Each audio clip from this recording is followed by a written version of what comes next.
woke up this morning and remembered we're in a Champions League final. Fuck. 20 fucking years. 20 motherfucking years I've waited for this. And we've had to endure Champions of Europe. You'll never sing that. Well, just give us a couple of weeks. Just give us 3 weeks. And we might have to be having another conversation about that. I couldn't even wait to get out of my hoodie. I'd just come back from work. I was like, let me just jump on, do the review video now, match review video. Didn't have a chance to do it last night. It was all a bit crazy last night. Well, do you know what? It wasn't the best performance, but who the fuck cares? It was a great game management performance. It wasn't a barnstorming, all-out, all-conquering, attacking display, but who the fuck cares? Nobody cares. And you know what? In of itself, in terms of what we needed to do in that game, we did our jobs really well. Yeah, we weren't absolutely battering them, but we did our jobs really well. MLS again in midfield, different to his game against Fulham, but still super effective. What he does, more than Zubimendi, more than an Odegaard, is that he commands respect. He commands more respect from the midfielders, the CDMs, the defence, the whole setup of the opposition, because they know that there's way more of a threat there from him than there is from a Zubimendi or an Odegaard, because MLS, as soon as he gets the ball, his first instinct, instantaneously, is to go forward, look for a forward pass, look for a forward move, to drive forward. He started a little bit shaky, I thought, but he well grew into the game. And so many players fall into that category, and they quite quickly grew into the game as well. And we fully deserved the 1-0 win. Yes, we got a bit lucky. I think it was, I can't remember if it was Griezmann or Alvarez who went through with that chance after Saliba's header. That moment took a few years off my life, added a few grey hairs, receded my hairline a little bit more. But somehow, well, I say somehow, thanks to Gabriel, really, who was borderline man of the match. But I get why they gave it to Rice. They could have given it to Gyökeres. And that's what's good. We have multiple choices for man of the match, and none of them are the goalkeeper as well. Because last time it was the goalkeeper. This time, he hardly had fuck all to do. I mean, in the first half, Atleti had a couple of breakaway dangerous situations. They didn't really threaten that much. A couple of flash shots, maybe. They looked like they could maybe go up a gear, but they didn't. And I don't think we allowed them to. And I think we definitely need to give everybody credit, massive credit, where credit's due, a massive praise to Arteta and to the players. Obviously, myself, people in our community, was super critical of the guy. We don't like him. He's a bit of a scumbag. He's a bit of an arrogant narcissist. However, you don't have to like the manager to support the club and want the club and him and the players and all the staff to be successful. And we are on the cusp of that. We are on the cusp of quite literally making history by winning the cup for the first time and never having to listen to that godforsaken fucking song, Champions of Europe. You'll never sing that. And that's a beautiful thing. Now it's going to be very difficult, whoever we play. Tonight we got PSG Bayern. God only knows what's going to happen in that game. That is a pretty much unpredictable game. Who knows? I don't care who we get. I almost kind of want PSG on a revenge thing. And I'm not that scared. I'm certainly not scared of a battering. Look, last night we're 1-0 up. It's 65 minutes. And you know what? For the first time in a while, I thought, this is a situation where we're in a high-pressure game, like a semi-final. Big game, loads riding on it. And for the first time in a while, I felt confident that we would see this game out. That we weren't going to concede chances. That it wasn't going to get super nervy at the end of the game. And it didn't. This is what I mean, what I said at the start about game management. It was superb game management, pretty much from start to finish. It was a tad risky to make the subs that he did, because if Atleti come back somehow and drew, then we've got some penalty takers going off. But needs must. Saka, Eze, well, insert player is coming back from injury, carrying injury, playing with injury. We're having to manage them way more carefully. I do feel that Arteta's getting slightly better at that after so much criticism that we have correctly given to him. Maybe he's starting to learn. Let's hope so.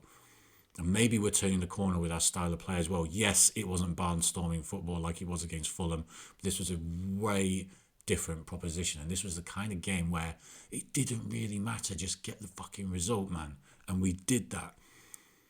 And now we got a bunch of fans who are going to be taking £4,000 flight and hotel deals, probably more, plus a few grand on a ticket, probably more, and only a 16,000 allocation. I think it's about 16.7, so let's round it up. 17k allocation for our club at the Champions League final. Absolutely abysmal. 70,000 seater stadium, I believe, maybe 67,000, roughly 70k. Not acceptable for either team. Most of that stadium is going to be full of fucking jokers, tourists, media, nonsense, bollocks, shills, buffoons, weirdos and retards. And in amongst that, you got a spattering of real fans. It's a real disgrace, but this happens every time we know what the score is with these stupid fucking situations in finals. Absolutely ridiculous piss take. I will be watching it somewhere in Finsbury Park. I've got friends coming down from around the country, and this is what's so great about these situations. We're not having parties, we're not having friends coming down from around the country for finishing second for the last game of the season where we may secure second place, whatever. Nobody's coming down to celebrate that. Now, this is a different kettle of fish. This is a whole different ball game. Truly remarkable. Everybody had written us off, even me, and we pulled it out the bag. Atleti offered really next to nothing. If you're an Atleti fan, you've got to be disappointed with that, especially after beating Barca. Although the red card, maybe it seems increasingly clear that the red card that Barca got was a big contributing factor, because Atleti did not touch any of the heights that they did against Barca, but it was a lot more open game against Barca. They didn't have to go up against a defensive wall that's only conceded 6 goals this season. And whilst I thought Saliba was a bit shaky at points, he had immense moments. Gabriel, I think, was pretty much immense throughout, making important blocks, great positioning, winning balls, winning headers early. MLS, 19 years old, 20 in November, pretty much commanding the midfield. Gyökeres, fucking hell. I mean, that is a man who was absolutely taking no for an answer. Not a chance. That guy was fucking on it. And he's borderline my man of the match. I find it very difficult to give a man of the match because there's so many great performances from a game management perspective, doing what we had to do in the situation. So yeah, look, we've got a very difficult final coming up, whoever we play. However, what I will point out, and maybe I'll go into more detail in my preview for the actual game, but you know what, maybe I don't even need to go into that much detail. It's just a bit of a superstitious thing. It's just something to point out when people say that we're going to get pammed. Cast your minds back to 2005, FA Cup final, Wembley Stadium versus Manchester United. We got absolutely smoked from the first minute to the last and through extra time, and yet we prevailed on penalties. Now, I'm not suggesting we play for penalties against PSG or Bayern, but I'm saying there's a precedent.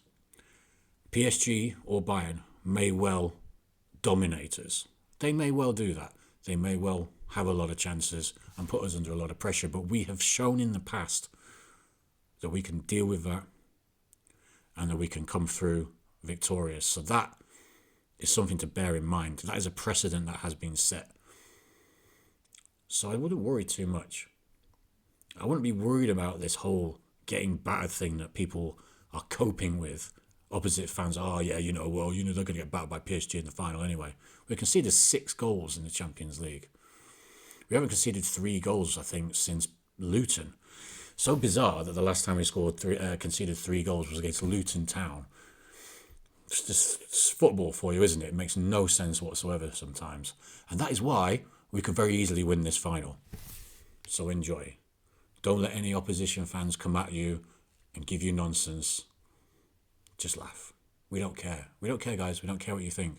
Don't let any of the top gooners either tell you that you can't celebrate because you didn't back Arteta.